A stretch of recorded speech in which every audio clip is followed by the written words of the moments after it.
How's it going, everyone? Welcome back to another video. We're looking at Starfield today. There has been a lot of commotion about the game going gold and the fact that, other games have gone gold, maybe gone gold a week early. Why is Starfield not going gold? Is it going to cause problems? Is the game not ready? Is it going to be a flop? All of this, as you can imagine, is coming from one camp and one camp only, and that is Camp PlayStation. Because, as we all know, they're a bit salty that the game isn't coming to PlayStation, and because of that, they have gone back from 2021, where they were super hyped because the game was going to be a PlayStation exclusive, to this game is the worst game ever known to man, and it's going to be a colossal flop. It's not like they've been playing Skyrim on their PS5 for the past 4 or 5 years. It's not like they've been, jerking off to every Bethesda game outside of Fallout 76, which apparently now is actually pretty good. So I may revisit that and check it out how it is and post my, thoughts on it on this channel. If you'd like to see something like that, let me know in the comment section below. But it's crazy how much hatred is coming from Camp PlayStation. And the fact is, this game has been confirmed for the PS5. It's coming to PS5. I don't understand why there's so much hatred. You can play it on Xbox, on xCloud, you can play it on PC, and you can finally watch it via the YouTube app and the Twitch app on PlayStation. You don't even have to do anything. You just download the YouTube app if you haven't got it already, download the Twitch app if you don't have it already, and you can watch other people enjoying the game while you just watch. So, I don't get why there's so much hatred. I tried. But in all seriousness, the game not going gold had a lot of PlayStation fans in a frenzy, and it was like that gotcha moment that they were all relying upon.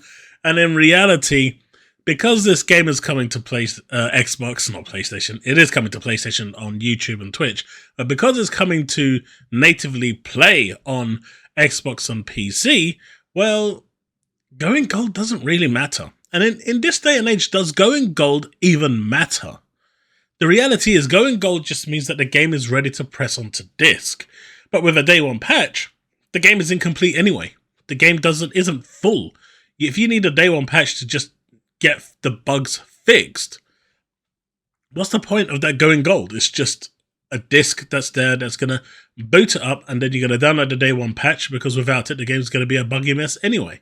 So the notion of going gold is kind of a thing of the past. And when it comes to PC games, they don't even care about going gold. I remember when I used to work at Sega, and we went gold on the night before the game went out. We finally finished the build a day before, where we were happy with it for it to go gold. I think it was Total War that we were doing, one of the Total War games.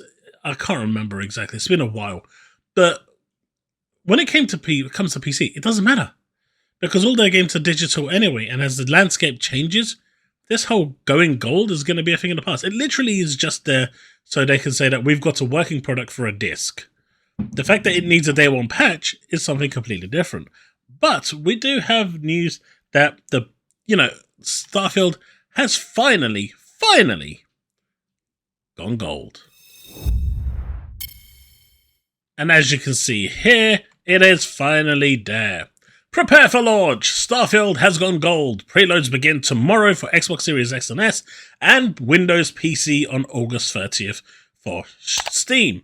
Now, if you're on PlayStation, your preload starts on September the 1st via YouTube, or September the 1st via Twitch if you are partaking in the early access. If you are not, then it will start on YouTube and Twitch on September the 6th. But preload begins, as you can see here, August 17th and August the 30th. So it's a bit sucky that on PC it's going to be August the 30th, though I do wonder if we're playing on PC Game Pass, because that's where I'm going to be playing it, will I be able to download it on the 17th, which is tomorrow. So I'll have to keep an eye on that and check it out. But as you can see here, can't wait. So early access starts on the 31st. No, it starts on the 1st. After 5 years or so close, congrats, massive. Let's go. Me and my social life when Starfield drops. Who is ready for preload? Like, people are very, very excited in this. And at least there's, I haven't seen a single PlayStation fanboy come in here and mess it up. But it's finally happened, and this whole drama with the actual, you know, the game hasn't gone gold yet. What is, what's the problem with it? And all this and all that. It's finally over, and hopefully this will put that drama to rest, and we can stop hearing all that pointless and stupidity that's going about. And then there was the whole drama about the game going to Gamescom and not being available to play. I mean, you're probably going to get a 10-minute window to play the game. What exactly are you going to experience outside of maybe shooting an alien or two on Starfield? The game is so big. The beginning is probably full of cutscenes. What exactly are you expecting to experience? If there ever was a game to actually bring and make playable, this probably isn't the one. The showcase showed you everything you wanted to know. Add to that, when has Bethesda really allowed you to play the game at any conference? I can't remember one. I mean, Fallout 76, they probably had good reasons for that, but that's an exception, right? And that had nothing to do with the Bethesda A team building it either. That was the Bethesda B team, and it showed. No disrespect to the developers, but it showed. The A team, who's behind Skyrim Oblivion, it shows. And it's the A team that's behind Starfield. I've got no problem with the game not being playable at Gamescom. I mean, Spider-Man isn't playable at Gamescom. Does that mean that it's going to be absolutely trash? Of course not. Spider-Man is going to be a very well-received game. Is it going to be Game of the Year? Probably not. But is it going to be a great game? Absolutely. I think it's going to do wonders. But to turn around with this agenda that, it's not playable at Gamescom. I mean, Sony isn't even turning up to Gamescom. So there's that. So does that mean they're out for the count? It's just a weird take by Sony fans. Really sad. But it actually got worse. And there's one guy who I'm going to show now on Twitter. Do not click on his feed because I've been told that the Starfield stuff has started to leak out because people can't respect an NDA. And because of that, he's actually got stuff on his timeline that are actually spoilers. At least that's what I've been told. I can't confirm it because I'm not clicking on it. But it's what he's actually tweeted that caught my eye. This isn't spoilers, so you're safe. That's not only sad, but it's pathetic. Yeah, I know you're intrigued, so let's get on with it. So as you can see here, this sad lowlife Kim Jong-un, PlayStation ambassador, he's really not a PlayStation ambassador. But I mean, you can just see how much of a saddo he is, Xbox Tiers 360. Starting count of 1 out of 1,000 goodbye Starfield score. So he's basically going to create 1,000, or so he says. I can't imagine anyone is this sad and pathetic with their life and maybe hates themselves enough to actually do something like this. I mean, at this point, if any Sony fan endorses this, you're a fucking bunch of weirdo sad fucks, is all I'm going to say. If you're endorsing, and this goes to both sides, right? If anyone from Xbox is doing this for Spider-Man, you're sad as fuck. That's all I'm saying. And this is weird. This is just sad. This person clearly has no life. Loser mentality. You're a weird dude. You're insecure as fuck. I'm not even going to read that one because that's just bad. Metacritic, will you allow this? Thankfully, from what I've heard, that when it comes to Metacritic, anything that's created brand new that scores a 0 or a really low score is automatically deleted. Now, this also means that it's a bit disappointing because maybe some games will actually escape the wrath of honest criticism, but this is what it's come down to because of idiots like this. Because of pricks like this, we actually have this system.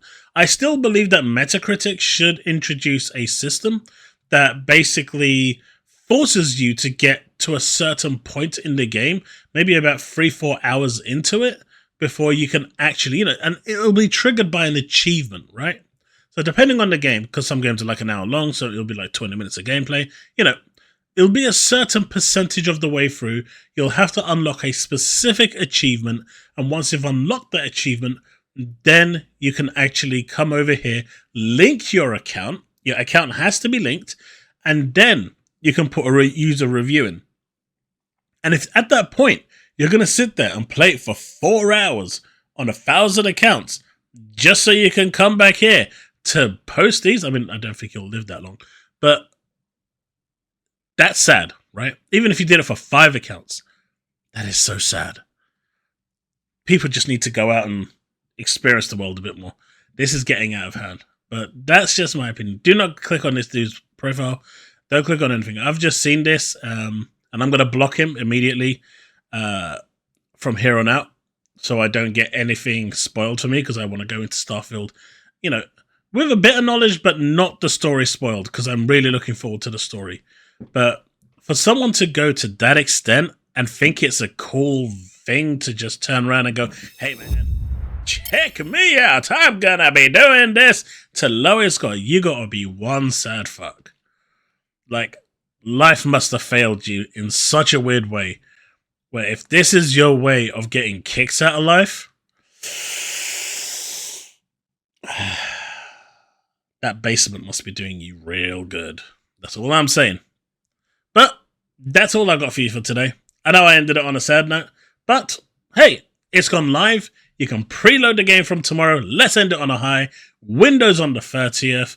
Are you going to be playing it on Steam, or are you going to be playing it on Game Pass Xbox, or Game Pass or Windows Xbox version? I'm personally playing it on Game Pass PC, so I can switch between my Series X and PC and play it how I need to, depending on when I've got access to my PC and my Xbox.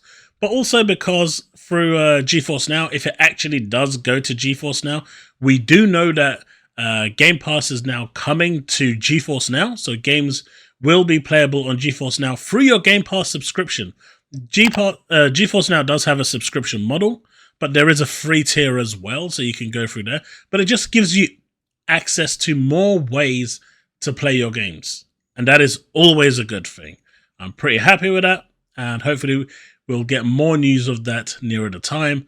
But yeah, this is great. This is great news. I'm really happy for this. And yeah, onwards and upwards. See you in the stars. Remain legend.